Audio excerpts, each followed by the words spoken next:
hello, Laura. Hello. How are you feeling? Any better? Yes. Yes, thank you. Just for you. A little dandelion wine. Thank you. Drink it, but don't get drunk. Uh-huh. Where should I set the candles? Oh, anywhere. How about right here on the floor? Any objections? No. Okay. I'll set the newspaper right under the canister drippings. I like sitting on the floor. Mind if I do? Oh. Oh, no. Give me a pillow. What? A pillow! Oh.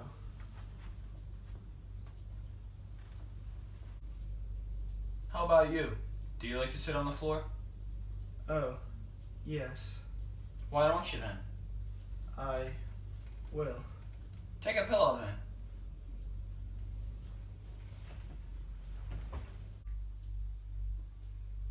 I can't hardly see you all the way over there. I can see you. Yeah, but that's not fair. I'm in the limelight.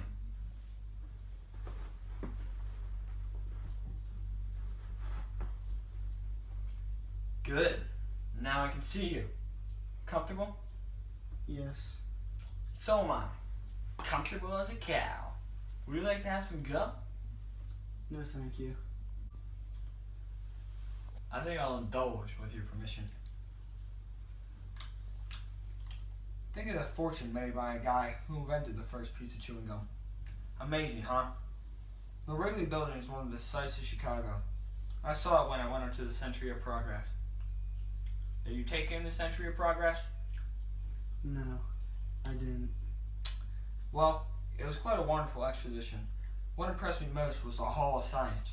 Gives you an idea of what the fortune will be in America. Even more wonderful than present time is. Your brother tells me how you're shy. Is that right, Laura? I don't know. I judge you to be an old-fashioned type of girl. Well, I think that's a pretty good type to be. Hope you don't think I'm being too personal. Do you? I believe I will take a piece of gum, if you don't mind.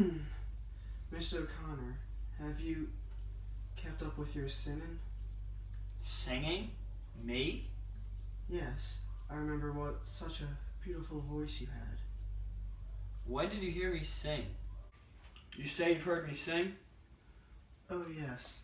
Yes, very often. I don't suppose you remember me at all. You know, I have an idea. I've seen you before. I had that idea as soon as you opened the door. It seemed almost like I was about to remember your name. But that name I called you wasn't a name. And so I stopped myself before I said it. Wasn't it Blue Roses? Blue roses! My gosh! It was blue roses!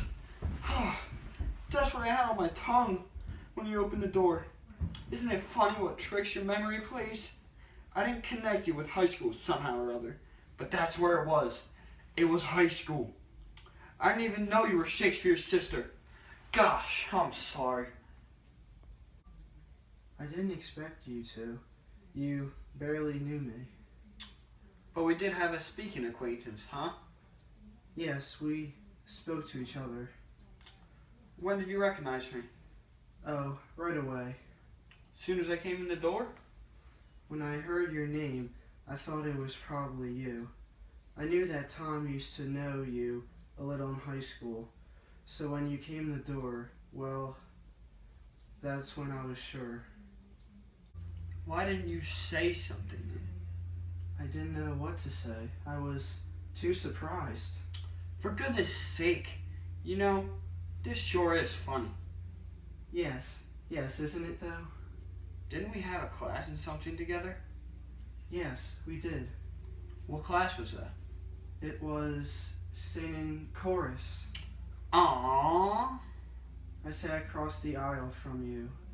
Aww. Mondays, Wednesdays, and Fridays. Now I remember. You always came in late. Yes, It was so hard for me getting upstairs. I had that brace on my leg. It clumped so loud. I never heard any clumping. To me, it sounded like thunder. Well. I never even noticed. And everyone was seated before I came in. I had to walk in front of all those people.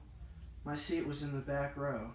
I had to go clumping all the way up the aisle with everyone watching. You shouldn't have been self-conscious. I know, but I was. It was always such a relief when the singing started. Oh, yes, I place you now. I used to call you Blue Roses. How was it that I got started calling you that? I was out of school a little while with pleurosis. When I came back, you asked me what was the matter. I said I had pleurosis. You thought I said Blue Roses. That's what you always called me after that. I hope you didn't mind. Oh no, I liked it. You see, I wasn't acquainted with many people. As I remember, you sort of stuck by yourself. I never have had much luck at making friends. I don't see why you wouldn't. Well, I started out badly. You mean being... Yes, it sort of stood between me. You shouldn't have let it. I know, but it did, and You were shy with people? I tried not to be, but never could. Overcome it? No, I never could. I guess being shy is something you have to work out of. Kind of gradually. Yes, I guess it, Takes time. yes. People are not so dreadful when you know them. That's what you have to remember. And everybody has problems, not just you, but practically everybody's got some problems. You think of yourself as having the only problems, as being one of the only one who's disappointed. But just look around you and you'll see lots of people disappointed as you are. For instance, I hoped when I was going into high school that I would be further along at this time, 6 years later, than I am now. Do you remember that wonderful write-up I had in The Torch? Yes. It said I was bound to succeed in anything I was into.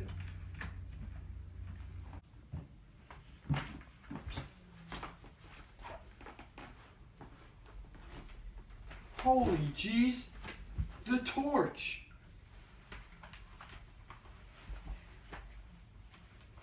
Here you are in the Pirates of Penzance. Huh. I sang the baritone lead in that opera. So beautifully.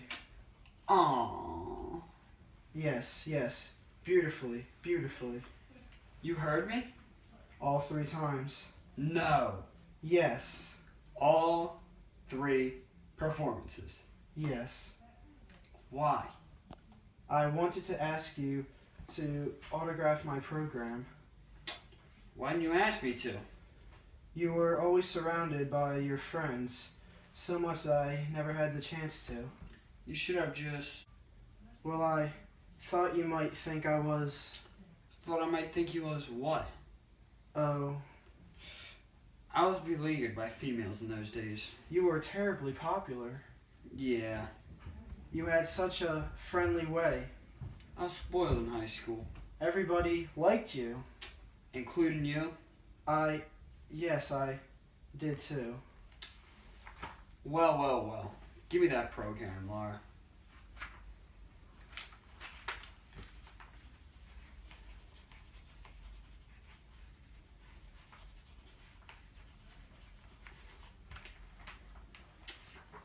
There you are.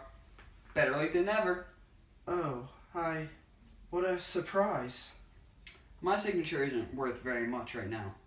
But someday, maybe, it'll increase in value. Being disappointed is one thing, and being discouraged is something else. I am disappointed, but I am not discouraged. I am 23 years old. How old are you? Oh, I'll be 24 in June. That's not old age. No, but You finished high school? I didn't go back. You mean you dropped out? I made bad grades in my final examinations.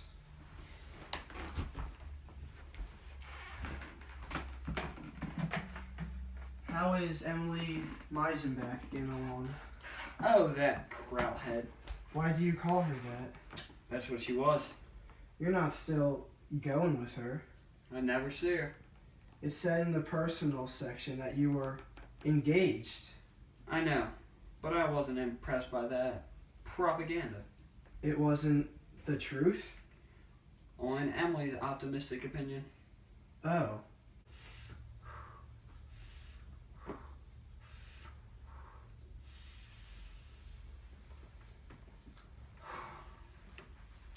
What have you done since high school? Huh? I said, what have you done since high school, Laura? Oh, nothing much. You must have been doing something these 6 long years. Yes. Well then, such as what? I took a business course at business college. How'd that work out? Well, not very well. I had to drop out. It gave me indigestion. What are you doing now? I don't do anything much. Oh, please don't think I sit around doing nothing. My glass collection takes up a good deal of time.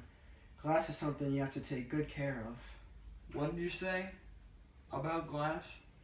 Collection, I said. I have one. You know what I judge to be the trouble with you? Inferiority complex. You know what that is? That's what they call it when someone low rates himself. I understand it because I had it too. Although my case may not be as aggravated as yours seems to be, I had it until I took up public speaking, developed my voice, and learned that I had an aptitude for science. Before that time, I never thought of myself as being outstanding in any way whatsoever. Now, I never made a regular study of it, but I have a friend who said I can analyze people better than doctors that can make a profession out of it. I don't claim that to be necessarily true, but I can sure guess it's a person's psychology, Laura. Excuse me, Laura. I always take this out when the flavor's gone. I usually scrap a paper to wrap it in. I know how it is to get it stuck on a shoe.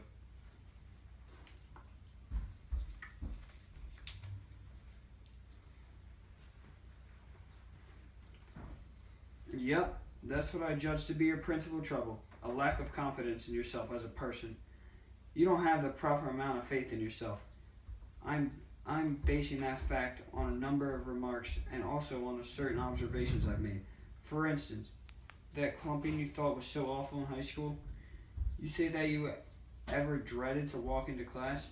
You see what you did? You dropped out of school. You gave up an education because of a clump, which as far as I know is practically non-existent. A little physical defect is what you have.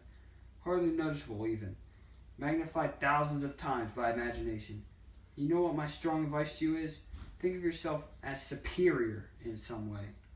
In what way would I think? Why, man alive, Laura.